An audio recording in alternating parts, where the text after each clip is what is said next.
জয় মা তারা। আজকে আবার সেই শনিবার, আপনারা আছেন, আমি আছি, মা আছে, অনেক আবেগ আছে এবং আজ মনে হচ্ছে যে আপনাদেরকে কিছু জিনিস জানানো দরকার।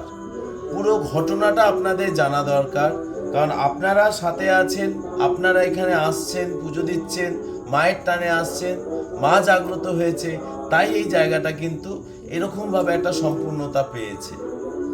তো আমি আপনাদের সেই ইতিহাসটা বলি। আজ থেকে 15 বছর আগে আমাদের জলপাইগুড়িতে আত্মপ্রকাশ করা জলপাইগুড়ি শ্রদ্ধা সোসাইটি বা এনজিও বলতে পারেন, আমরা বিশেষভাবে সক্ষম বাচ্চাদের জন্য, আমরা বয়স্কদের জন্য আমরা কাজ করে চলেছিলাম, এখনো চলছি। জলপাইগুড়ি রেড লাইট এরিয়ায় আমাদের স্কুল চলেছে, শ্রদ্ধা নিকেতন জলপাইগুড়ি যে টাউন স্টেশন সেখানটা আমাদের একটি স্কুল চলে। তো সেই সময় আজ থেকে বেশ কিছু বছর আগে কস্তুরী সেনগুপ্ত, তাকে আমরা একটা শেল্টার দেওয়ার চেষ্টা করি, কিন্তু আমরা অপারক হয়ে যাই, তার কারণ আমাদের কাছে কোনো ইনস্টিটিউশনাল কেয়ার নেই। বাধ্য হয়ে তাকে সারেন্ডার করা হয় একটি শর্ট শেল্টার হোমে থাকে। মেয়েটির বয়স ছিল 19 বছর, কিন্তু মেয়েটি আমি জানি না কেন সেখানে মারা যায়। যখন খবরটা পাই খুব কান্নাকাটিও করি। তাকে যখন ক্লেম করতে যাই, যেহেতু ব্লাড রিলেশন নেই জন্য ডিনাই করে দেওয়া হয় এবং সেখানে আমাকে সেখানটায় কোনো রকম অধিকার দেওয়া হয়নি। সেই সময় একটা সংকল্প হয়েছিল যে আমাদেরকে একটা শেল্টার হোম করতে হবে, যেখানটায় এই বিশেষভাবে সক্ষম বাচ্চারা যারা এরকম অসুবিধায় আছে তারা যেন কোনোভাবে এরকমভাবে মারা না যায়, অন্তত একটা যেন কেয়ার পায়, একটা ভালোবাসা পায়, একটা শেল্টার পায়, এবং সেটা আমরা নিজেরাই করব। এবং এটা তো সহজ কাজ নয়। আজকে জলপাইগুড়ির অনেকেই অনেক দিন ধরে চেষ্টা করছে।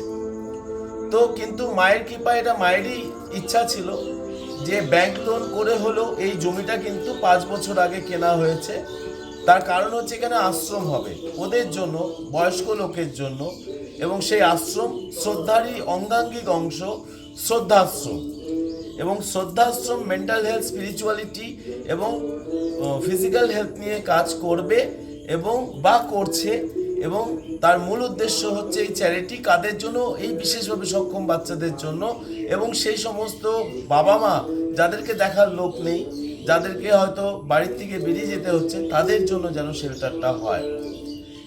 এই জায়গায় 4 বছর আগে এখানটা যখন ভিত পূজা করে হয়, বাবার মন্দির এখানটা স্থাপিত হয়ে গেছে 4 বছর আগে। অনেক লোক এসেছিল, বিশ্বাস করেন, জলপাইগুড়ির প্রচুর লোক ভিত পূজার সময় এসেছিল। তারাপীঠ থেকে আমার গুরুদেব এসেছিলেন, আরো লোকজন এসেছিলেন। হ্যাঁ, তারপরে যে মায়ের আবির্ভাব এভাবে ঘটবে সেটা আমিও জানতাম না, বা বাকিরাও সেভাবে জানতো না। তার কারণ 2 বছর আগের থেকে কিন্তু মা সেই স্বপ্নাদেশ বলুন বা সেই অনুভূতি বলুন, মা কিন্তু দিচ্ছে। তারাপীঠে গিয়ে অনেকবার মাকে ডাকাডাকি করা হয়েছে, মা তাহলে অন্তত এতটুকু ক্ষমতাদের টিনের ঘর করে হলে যেন তো পূজাটা করতে পারি। সেই জায়গাটাতে গিয়ে মনে করে দেখুন, 1.5 বছর আগে ফেসবুকে এসে কিন্তু এই কথাগুলোই বলছিলাম। সেই জায়গাটাতে মায়ের অসীম কৃপা, মা কিন্তু এই টিনের ঘরে চলে এসেছে।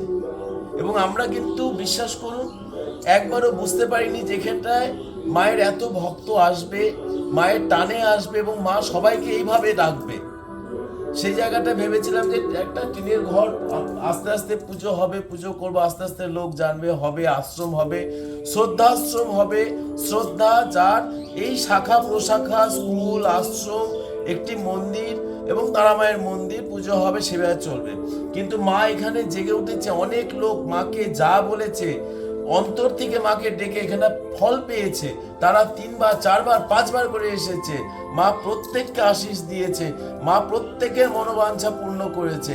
এখানে মাকে এসে যে যা বলেছে মা কিন্তু শুনেছে, তার কারণ মা কিন্তু নিজে আবির্ভূত হয়েছে, মা কিন্তু জাগ্রত। সেখানটা আমাদের কপাল যে শ্রদ্ধাশ্রম, বারবার এই নামটা বলছি, দেখবেন ঢোকার সময় একটা বোর্ডও লাগানো আছে যে শ্রদ্ধাশ্রম কি। শ্রদ্ধাশ্রম হচ্ছে সেই চ্যারিটি, মাও চায় যে এটা যেন হয়। মায়ের অসহায় যে বাচ্চারা অবহেলিত হচ্ছে তারা যেন এখানটা আশ্রয় পায়, এবং মায়ের এখানটা যেমন ভোগ চড়ে তাদেরও যেন ওখানটা খাবারটা জোটে। এবং কে জোটাবে? আপনারা জোটাবে, আমরা জোটাবো, একসাথে করব। সেই জন্যই মায়ের এই থান আবির্ভূত হয়েছে। এবার আমি আপনাদের আর একটা জিনিস যেটা বলবো, যেখানে পুজো হচ্ছে মায়ের, কিন্তু এটা টেম্পোরারি মন্দির, এটা কিন্তু পার্মানেন্ট মন্দির নয়। মায়ের মন্দির কেমন হবে জানেন? দাঁড়ান আপনাকে দেখাই।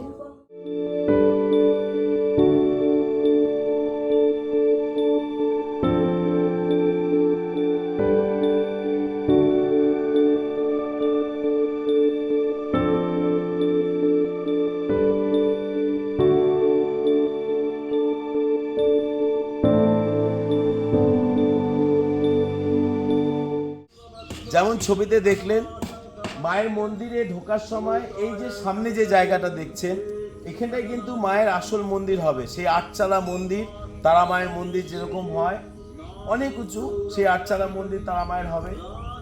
মাঝখানে এখানটায় নাথ মন্দির হবে। আর ওই যে দেখছেন ওখানে যে বিল্ডিং হচ্ছে, এটা হচ্ছে মহাবিদ্যা কালী, মা কালীর মন্দির তৈরি হচ্ছে, এটাও আটচালা মন্দির। শুধু এখানেই শেষ নয়, জলপাইগুড়ি, নর্থ বেঙ্গলের জলপাইগুড়িতে কামাখ্যায় যা আছে, জলপাইগুড়িতেও সেটা হতে যাচ্ছে। সেটা হচ্ছে দশম মহাবিদ্যার মন্দির। সেখানে বগলা, ত্রিপুরা, ধূমাবতী, কমলা সবাই কিন্তু মায়ের যে 10 রূপ 10 বিদ্যা, তারা কিন্তু এখানেই অধিষ্ঠান করবে। কিভাবে? ওই যে মায়ের যে মা কালীর যে মন্দির আছে, তারপর থেকে এখান থেকে 8টা পর মন্দির এখানটা আসবে, বাকি 8 বিদ্যা। আর এই থান যে আছে, এই থান থাকবে গুরু বামদেবের থান। এখানে আমাদের হোম যজ্ঞ পূজা সব হবে, এটা কিন্তু থাকবেই, মাও থাকবে এবং মায়ের মন্দির শিফট হবে ওখানটায়। আর এই যে ফাঁকা জায়গাটা দেখছেন, এই ফাঁকা জায়গা যেটা মা চায়, যেখানটায় এতক্ষণ আপনাদের বললাম যাদের জন্য এই প্রজেক্ট, যাদের জন্য মাও যেটা চাচ্ছে, যাদের জন্য এই জমিটা কেনা হয়েছিল, সেটা হচ্ছে সেই আশ্রম, শ্রদ্ধাশ্রম। এই যে জায়গাটা, ফাঁকা জায়গাটা দেখা যাচ্ছে, এখানটাই হবে সেই শ্রদ্ধাশ্রম বা ইনস্টিটিউশনাল কেয়ার, সেই হোম, যেখানটা আমাদের বিশেষভাবে সক্ষম বাচ্চারা, যাদের কেউ নেই, সেই বয়স্ক দাদু দিদা বাবা মা যারা আছেন, যাদেরকে দেখার কেউ নেই, তারা কিন্তু আনন্দের সাথে, ভালোবাসার সাথে নিজেদের পরিবারের মতো করে এই সুন্দর পরিবেশে এখানে থাকবে। আসল সংকল্প নেই, আপনারাও আশীর্বাদ করুন। মায়ের আশীর্বাদ নিয়ে আমরা যেন এই সংকল্পটা পূরণ করতে পারি, তাহলেই জন্ম সার্থক হবে। জয় মা তারা। ভালো থাকবেন, আবার গল্প হবে।